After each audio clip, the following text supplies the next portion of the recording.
ഇത് കണ്ടോ ഈ ഒരു സാധനം ഞാനുള്ള ട്രക്കിങ്ങിന് പോയപ്പോൾ എനിക്ക് കിട്ടിയതാണ്. ഇതിൽ 138 ബേർഡ്സ് ഫെമിലിയർ ബേർഡ്സിനെ തമിഴ്നാടിനുപരി കാണാൻ പറ്റും എന്നാണ്. ഇത്രയും ബേർഡ്സ് തമിഴ്നാടിനുള്ളിലുണ്ടെന്നാണ് ഒരു ചെറിയൊരു പോക്കറ്റ് ഗൈഡാണിത്. അപ്പോൾ ഈ ട്രക്കിങ്ങിന് പോയപ്പോൾ ഫസ്റ്റ് എനിക്ക് തന്നായിരുന്നു. ആക്ച്വലി ഞാൻ അന്നേരം തുറന്നു നോക്കില്ല. നടത്തുന്ന സമയത്ത് നമുക്ക് തുറക്കാനുള്ള സാവകാശം ഇല്ലാത്തതിനുകൊണ്ട് ഞാൻ വീട്ടിൽ വന്നപ്പം ജസ്റ്റ് കാണിക്കാം. വീട്ടിൽ വന്നപ്പോൾ ഞാൻ എങ്ങനെ നോക്കി. സംഭവങ്ങളൊക്കെ ഒരുപാടുണ്ട് നാട്ടിൽ. എനിക്ക് ഒറ്റ വെച്ച് കാണിക്കും, അതിൻ്റെ ഒരു ബുദ്ധിമുട്ടുണ്ട്. പക്ഷേ ഇങ്ങനെ കാണിക്കാം. ഓക്കെ, ഇതുപോലെ ഗൈഡാണ്. ഓ, ഞാനിതിങ്ങനെ ഓപ്പൺ ചെയ്ത് നോക്കിയപ്പോൾ ഒരുപാട് അത് 2-3 കിലോയിലായിട്ട് ഞാൻ കണ്ടു. ഈ പിക്ചറൊക്കെ നോക്കിയപ്പോൾ എനിക്ക് മനസ്സിലായി ഞാൻ 3 കിലോയിലായിട്ട് കണ്ടതാണ്. അത് നമ്മളുടെ താനാ പറക്കുന്നത്.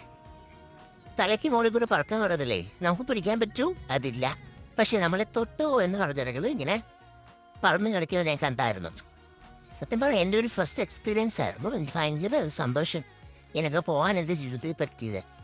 നിങ്ങൾക്ക് സമയം കിട്ടുകയാണെങ്കിൽ ദയവ് ചെയ്ത് ഇതിന് വേണ്ടിയൊക്കെ ഇറങ്ങുക. 10 മിനിറ്റ് തുടങ്ങുമ്പോൾ നമ്മുടെ ലൈഫ് 10 മിനിറ്റ് എൻജോയ് ചെയ്യാൻ. നാളത്തെ പറ്റി ഓർക്കണ്ട, കഴിഞ്ഞു പോയതിനെ പറ്റി ഓർക്കണ്ട. പറ്റുന്ന സാഹചര്യത്തിൽ നമുക്ക് തന്നെ ഓരോ നിമിഷങ്ങൾ നമുക്ക് ഫാമിലിയുടെ കൂടെ ഫ്രണ്ട്സിൻ്റെ കൂടെ സ്പെൻഡ് ചെയ്യാൻ പറ്റുന്ന സമയം നമ്മൾ വിനിയോഗിക്കുക. ഞാൻ അത്രേ പറയത്തുള്ളൂ. സീരിയസ്ലി ഞാൻ പോയിട്ട് ഇപ്പോൾ 2ാമത്തെ ദിവസമാണ്. പോയി വന്നിട്ട് 2ാമത്തെ ദിവസമാണ്. എൻ്റെ മെൻ്റലി ഞാൻ വളരെ അസ്വസ്ഥരായിട്ടാണ് പോയത്. ഹെൽത്തിയായ ആൾക്കാരായിരുന്നു എൻ്റെ കൂടെ വന്നത്. എനിക്കറിയാം ഞാനൊരു അൺഹെൽത്തി പേഴ്സൺ ആണെന്ന് എനിക്ക് നന്നായിട്ട് അറിയാം. മെൻ്റലി ഞാൻ സ്ട്രോങ് അല്ലായിരുന്നു. പക്ഷെ ഞാൻ പോയിട്ട് തിരിച്ചു വന്നപ്പം എനിക്ക് എന്തോ എൻ്റെ മനസ്സിനകത്ത് നിന്നും എൻ്റെ ശരീരത്തിനകത്ത് എന്തോ ഒന്ന് ഫ്രീ ആയതുപോലെ.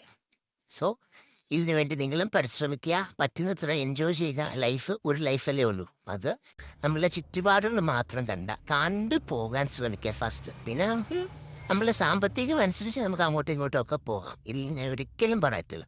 പക്ഷെ നമ്മുടെ ചുറ്റുപാടുകളിൽ ചെറിയ കിളികൾ, മരങ്ങൾ, ചെറിയ ആനിമൽസ്, ചെറിയ ഇൻസെക്ട്സ് അങ്ങനെയൊക്കെ പറയാം. കണ്ട് മനസ്സിലാക്കി അതുങ്ങളുടെ കൂടെ നമ്മൾ ട്രാവൽ ചെയ്യുമ്പോൾ നമുക്ക് എന്തോ ഒരു സന്തോഷം. സത്യം പറയാം എൻ്റെ ഈ ട്രക്കിങ് എൻ്റെ ജീവിതം കുറച്ച് മാറ്റി വരച്ചു. ഇനിയും പോകണം, കൂടുതൽ പോകണം. ഇനി അതിനുള്ള പരിശ്രമത്തിലാണ്. Thank you.